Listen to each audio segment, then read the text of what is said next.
Hi all, my name is Janapati Das and welcome again to another Krishna book reading class. Please feel free to join in on the hearing and chanting of Krishna's holy names. As Lord Chaitanya most aptly prayed in his first prayer, all glories to the congregational chanting and singing of Krishna's most holy names, which cleanses the heart of all the dust accumulated for years together. And how much dust has accumulated on our heart is hard to say, but a lot, so that we've forgotten our original identity and our original relationship with the Supreme Lord. The only way in which we can come to know our true identity and our true relationship with Sri Krishna is by hearing and chanting Krishna's most holy names with attention. So let me offer my respectful obeisances unto my Guru Dev, my spiritual master, Jagat Guru Siddha Swarapananda Paramahamsa, and my spiritual grandfather, A.C. Bhaktivedanta Swami Prabhupada.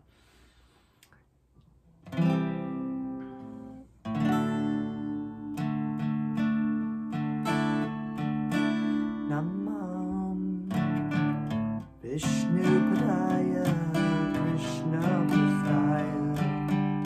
Bhutale Srimati Siddha Swarupananda Paramahamsa Iti Namine Namo Vishnu Padaya Krishna Prasthaya Bhutale Srimati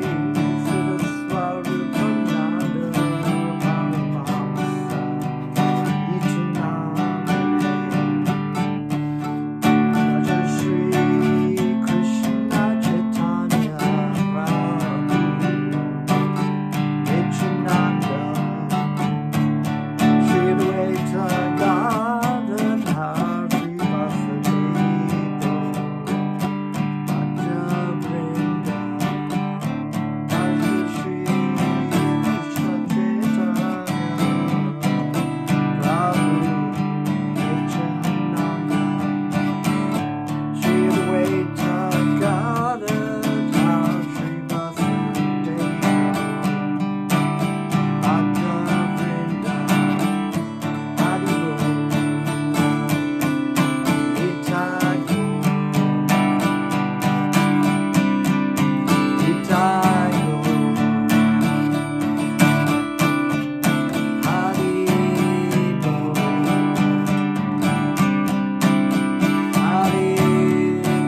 Haribol.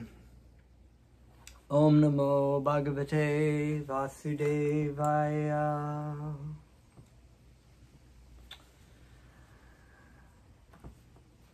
So, we are continuing in our wonderful story as we've come to the last story. Sri Krishna and Lord Balaram were in a wrestling match with Chanura and Mustika, the incredible wrestlers. And after a while of wrestling around with them, killed them and killed all the wrestlers. And then, of course, as was prophesied, Krishna then killed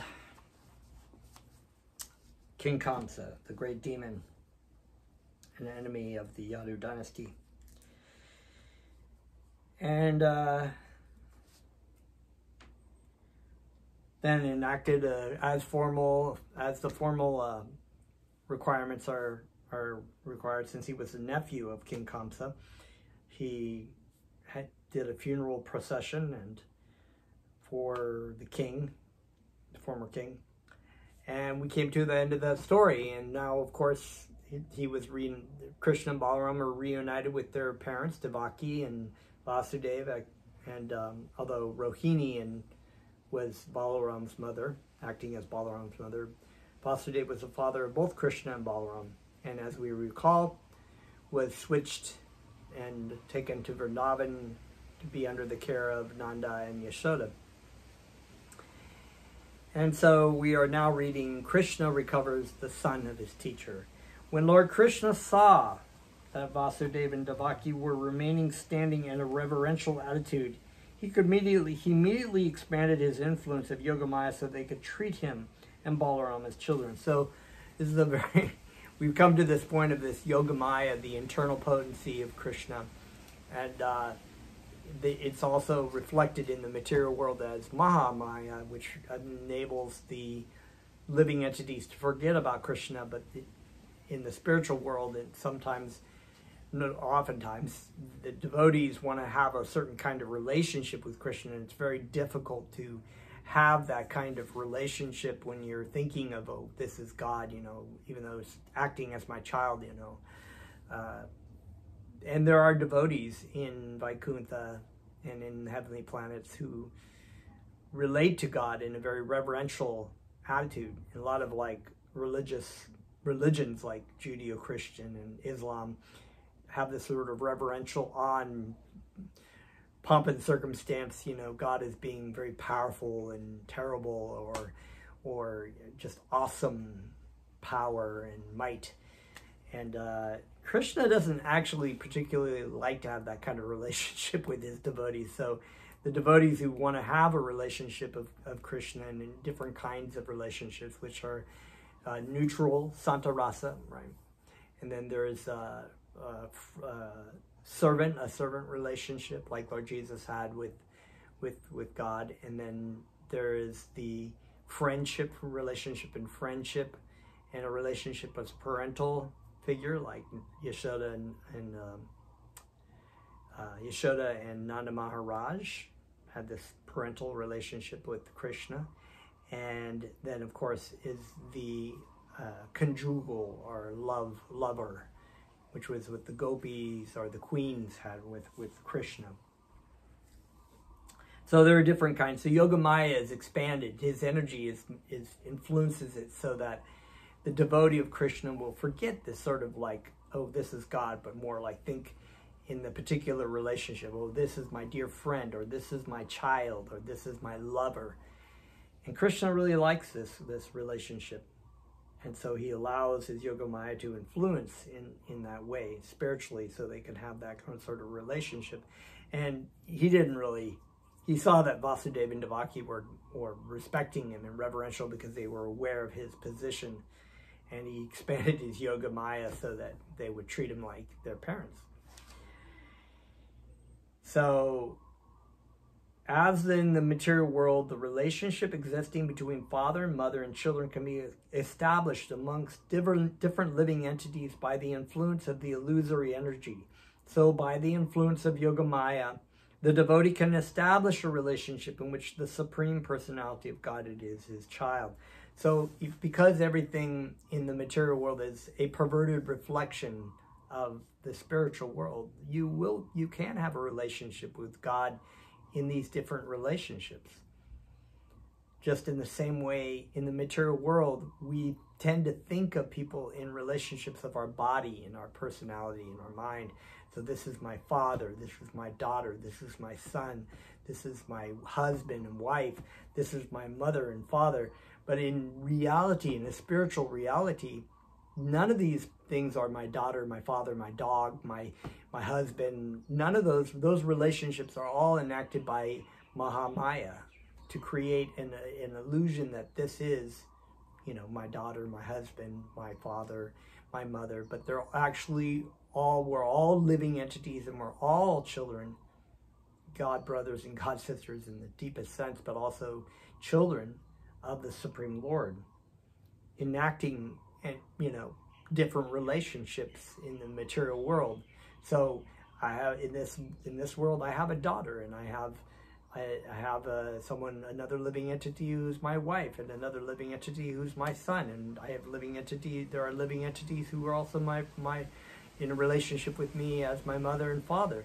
But in past lives, we were all in different kinds of relationships. I may have been somebody's mother, or I probably was, because there was so many life forms he could be in. I was a dog, and I was an amoeba, and probably a bird, and a whale, and all kinds of, a demigod, and who knows what. There's so many 8,400,000 species of life that one can be in.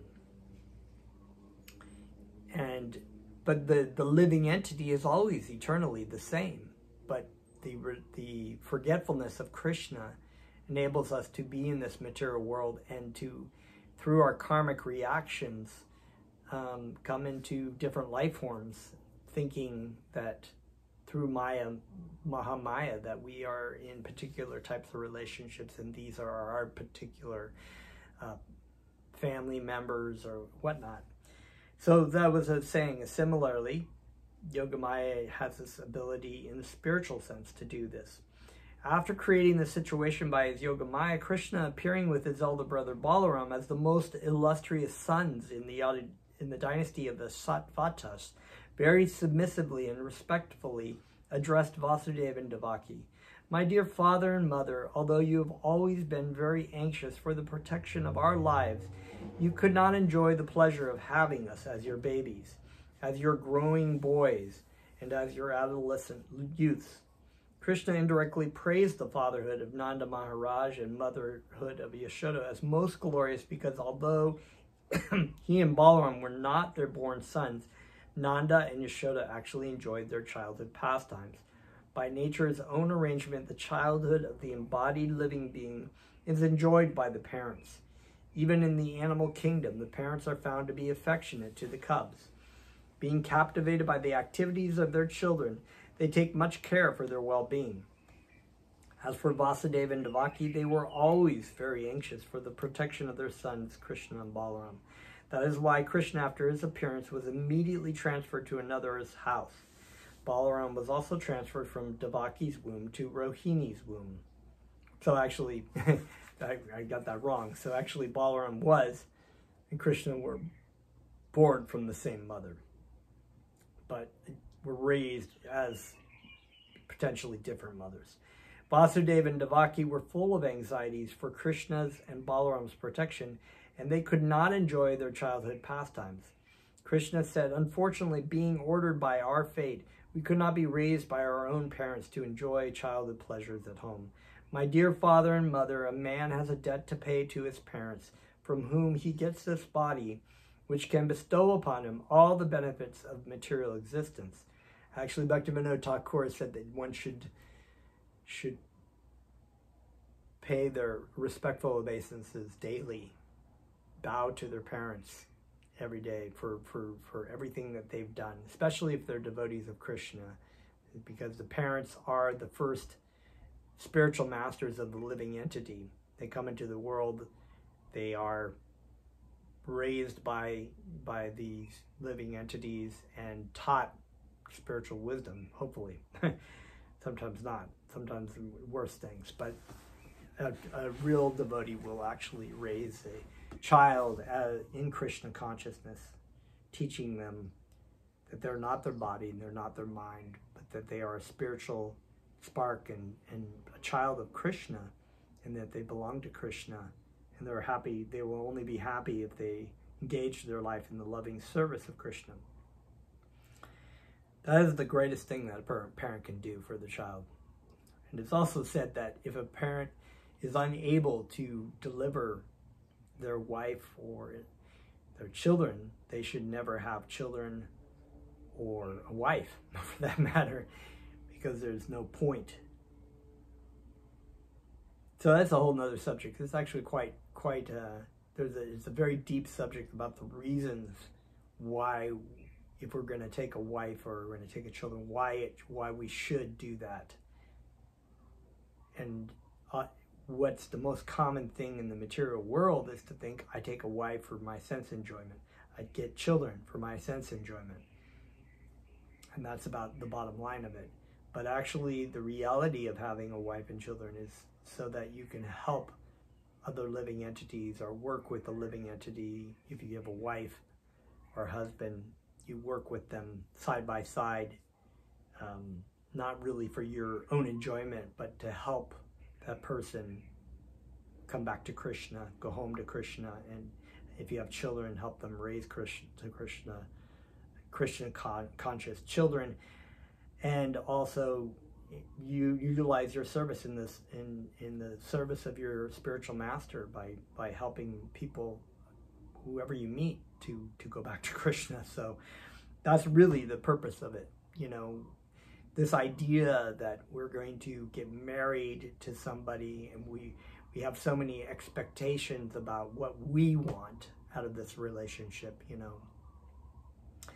My wife is going to satisfy all my needs, they're going to be perfect, and I'll be completely happy. And we find this to be all the time never true.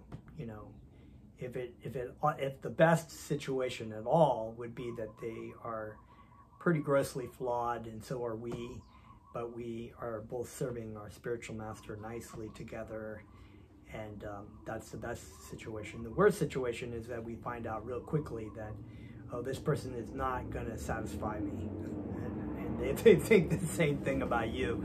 Oh my God, I can't wait to get away from this person. It's so horrible. Or we have children, and we're gonna, the children are gonna make me happy and bring me satisfaction. Or the next, once you have them, then you're feeling like, I want to get rid of these children. They're driving me nuts. So it's like what they call mukti bhukti. So mukti is like, bhukti is like sense gratification. I'm going to enjoy this thing, and mukti is I want to get free of this burden, or this sinful, or this thing that's, cases of a sinful activity, or like, the thing that I'm trying to find enjoyment has now become my source of misery. And it's been termed as the two witches of allurement. Sort of mukti bhukti. I want to have it, I want to get rid of it. So what beyond that is actually, spiritual bhakti, which means that you're dedicating your life and you're not attached to the results of mukti and bhukti, because those things will come anyways. So if you approach things like that, you'll have a very successful situation, and you'll please your spiritual master, and you'll please Krishna.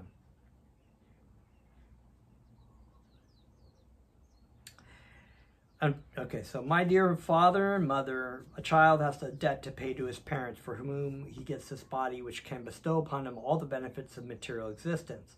According to the Vedic injunction, this human form of life enables one to perform all kinds of religious activities, fulfill all kinds of desire, and acquire all kinds of wealth. So those are the different four aspects of material life, right? You have economic development, you have sense gratification, religious life, and liberation ultimately. So actually religious life is supposed to be centered around a way that sort of regulates your life so that you do have economic development, you have sense gratification in moderate amounts, you know, and then ultimately the goal would be to be liberated by living. And that was what the Vedic injunctions were originally set up to do, was to help people elevate themselves spiritually, but at the same time, you know, realize that when you're conditioned in the material world, you've made a decision not to serve Krishna, but Krishna gave the opportunity for people to come back by elevating themselves, by understanding the reasons why they were here, and enabling them to still have sense gratification in a regulated sort of way. In Kali Yuga, those kinds of regulations, those things are just thrown out. Religion is seen as a blockage of our sense enjoyments, and so sense enjoyment is sort of taken over, and economic development is also a big thing. But there's very little or no religiosity, and so religiosity is like, you know, sometimes even muddled into those things of sense enjoyment and economic development, right? You know, you go to church and God says that he wants you to have lots of money, right? You hear these pastors say this all the time. And the idea of liberation, well, you know, if people are religious, they think more along the lines of elevationism. Like, I want to enjoy now, but maybe I'll, you know, have a little bit of regulation so I can enjoy later in heaven, you know. And so beyond that is bhakti. And bhakti, of course, we've talked about is devotional service to Krishna. That is the highest form, and that we can live our life in all these ways, that the Vedic ways. You know, it's not that we, you know, have to go off to the mountains. Like Krishna always said to Arjuna, you don't have to go off to be a yogi, you know, just do your duty and do it for me without the attachment for you know, whether you succeed or you fail, but just doing it for me as an offering to me. So coming back to here, only in the human form of life is there ever a possibility that one can get liberation from material existence. So that is known. The human form of life is so valuable that if we squander it on economic development and sense gratification, only just for material enjoyment, for taking shelter in fruitive activities, it's the greatest waste of the human form of life. You might as well have been born a dog, because as Bhaktivedanta would call humans, sometimes are considered like polished animals. They eat, sleep, mate, and defend, and they don't utilize their ability to inquire about why they're in this material world in the first place, and then they just stay in the material world, and maybe in their next life they're a dog again, and then they have to go through the same kind of samsara wheel. But you know, liberation, human form of life is for liberation, not just liberation, because one can chant Krishna's names and already be liberated, but to go back to Krishna, not just be liberated from material or sinful activities or karmic reactions, but to actually go back to Krishna, to go back to the spiritual world, go back to Godhead. This body is produced by the combined efforts of the father and mother. Every human being should be obliged to his parents and understand that he cannot repay his debt to them. If after growing up a son does not try to satisfy his parents by his actions or by an endowment of riches, he is surely punished after death by the superintendent of death and made to eat his own flesh. Whew. If a person is able to care for or give protection to old parents, children, the spiritual master, brahmanas, and other dependents, but does not do so, he is already considered to be dead, although he is supposedly breathing. My dear father and mother, you have always been very anxious for our protection, but unfortunately we could not render any service unto you. Up to this date, we have simply wasted our time. We could not serve you for reasons beyond our control. Mother and father, please excuse us for our sinful action. So this is Krishna and Balaram are setting the stage for how we should interact with our family members, our parents. And, you know, when you're a parent, you have there's a very large scale of like how you act and but one thing that's being said as a parent, it is a very difficult and serious task to take on, and really children, especially in this day and age, it's become more and more where people don't take care of their parents. But there's two ways of looking at it. As a parent, you really need to do what you can to be caring and loving to your children, and for their well-being, and especially teach them about spiritual knowledge. That is the best thing you can do for them. But a lot of what is happening in materialism is that even when parents take care of the children are still looking out for number one. They don't take care of their parents. So we have a growing situation where it's this sort of individualism in the Western societies where people don't take care of their parents, and they're just they're sort of shuffled into the system of like old folks homes, so that younger people can actually just enjoy their life without having to have the stress of taking care of their children. Even though the parents spend a whole bunch of their life and their money taking care of them, they don't really pay it back. So this is actually a really backward sort of situation. We should be taking care of our parents as they get older.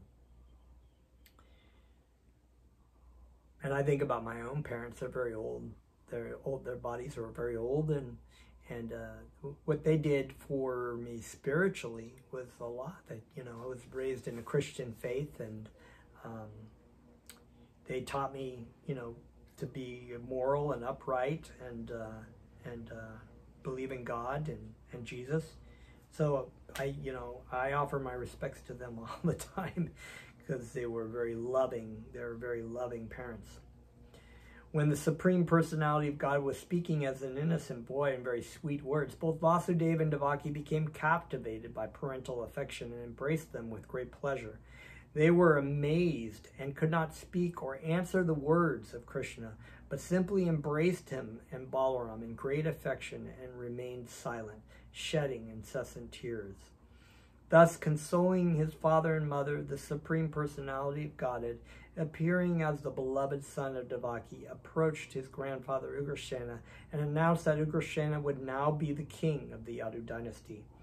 Kamsa had been forcibly ruling over the kingdom of Yadu in spite of the presence of his father, whom he had arrested.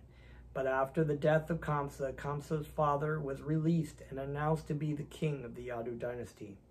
It appears that in those days, in the western part of India, there were many small kingdoms, and they were ruled by the Yadu dynasty, Andaka dynasty, Vrishni dynasty, and Bhoja dynasty. Maharaj Ugrasena belonged to the Bhoja dynasty, therefore Krishna indirectly declared that the king of the Bhoja dynasty would be the emperor of other small kingdoms. He willingly asked Maharaj Ugrasena to rule over them because they were his subjects. The word Praja is used both for the progeny and for the citizens, so Krishna belonged to the Praja, both as a grandson to Maharaj Ugrasena and as a member of the Yadu dynasty. He voluntarily accepted the rule of Maharaj Ugrasena. He informed Ugrasena, being cursed by the Ayati, the kings of the Yadu dynasty will not rise against the throne. It will be our pleasure to serve you as your servants. Our full cooperation with you will make your position more exalted and secure, so that the kings of other dynasties will not hesitate to pay their respectful revenues. Protected by us, you will be honored even by the demigods from the heavenly planets. My dear grandfather, out of fear of my late uncle Kamsa, all the kings belonging to the Yadu dynasty, Vrishni dynasty, Andaka dynasty, Madhu dynasty, Darsham dynasty, and Kukura dynasty were very anxious and disturbed. Now you can pacify them all and give them assurance of security. The whole kingdom will be peaceful. All the kings in the neighboring area had left their homes in fear of Kamsa and were living in the distant parts of the country. Now, after the death of Kamsa and the reinstatement of Ugrasena as king, the neighboring kings were given all kinds of presentations and comforts. Then they returned to their respective homes, After this nice political arrangement, the citizens of Mathura were pleased to live in Mathura, being protected by the strong arms of Krishna and Balaram. On account of good government in the presence of Krishna and Balaram, the inhabitants of Mathura felt complete satisfaction in the fulfillment of all their material desires and necessities. Because they saw Krishna and Balaram daily, eye to eye, they soon forgot all material miseries completely. So, in this sort of monarchy way of thinking, what we used to have in the Vedic system with kings that were godly, basically, and aligned with the Vaishnava attitudes and the spiritual attitudes of the Vedas, and not the demoniac forces that Krishna would come to kill later, but basically, people aligned with the ideas of the Yadu dynasty and King Krishna, and later on King Maharaj Parikshit, Maharaj Yudhisthira. So these kinds of spiritual vision of how society was set up was basically for the welfare of all humanity, and also for the spiritual knowledge and elevation of the populace. Monarchies as we know it later that came on that are demoniac, we know exactly what happens, that the king and the kingdom usurps all the wealth, and there's a poor populace of peasants, and there was anarchy and horrible things that went on, killing of each other and fighting in the kingdom. This was not what you would see in this case. In this case of King Krishna was very spiritually elevated societies, and modern day governments are led by people who are lower than Shudras. All politicians are lower than Shudras, which means they are below the working class. They're not even considered like untouchables, because they're selfish, envious, and evil, basically. And so that's why you've seen so much bloodshed and hatred and war among different countries, is that they do not implement this sort of Vedic bhakti yoga or spiritual knowledge in their way of thinking, and the populace, and therefore is also encouraged to be materialistic and just evil, basically satanic, So if you have a populace that's like that, then the government wants to manipulate you according to that way, because they benefit too. So you have a materialistic sort of envious sort of populace that's hellish in Kali Yuga, because they have no religious systems that are maintaining the populace. As soon as they saw Krishna and Balaram coming out of the street, very nicely dressed and smiling and looking here and there, the citizens were immediately filled with loving ecstasies, simply by seeing the personal presence of Mukunda. Mukunda refers to one who can award liberation and transcendental bliss. Once again, this is because, when the kingdom is focused on Krishna, focused on Mukunda, then people can become liberated. They have this goal. But if they're not focused on God, this world goes more and more hellish, and they say, well, it's better to throw out religion altogether. And so what you see is just more and more crime, more and more hatred, more and more racism, more and more problems, just anarchy happening, because the religious values or focus on God is being thrown out. God is also being thrown out. But you do see sort of a battle over it, There are people who are trying to keep God in things, but Krishna's presence acted as such a revitalizing tonic that not only the younger generation, but even the old men in Mathura became fully invigorated with youthful energy and strength by regularly seeing him. And I think we're gonna stop there. We'll continue. There's a really exciting story about how Krishna and Balaram rescue the sons of their teacher, of their spiritual master and teacher. We haven't quite got to yet, but we will continue on the next time. So thank you very much. Let's chant Krishna's names. Haribol.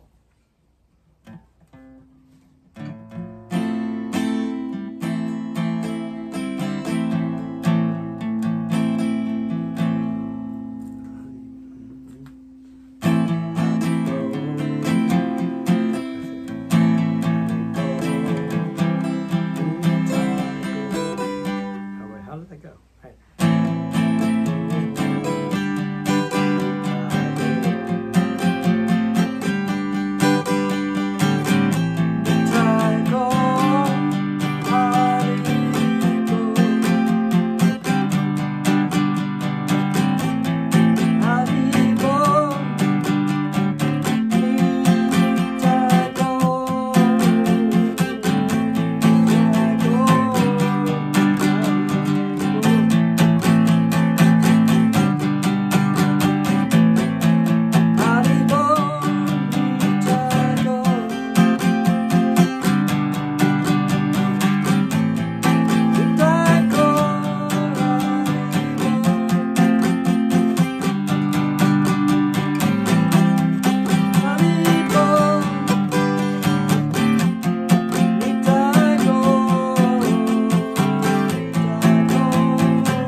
Okay, that's all for tonight.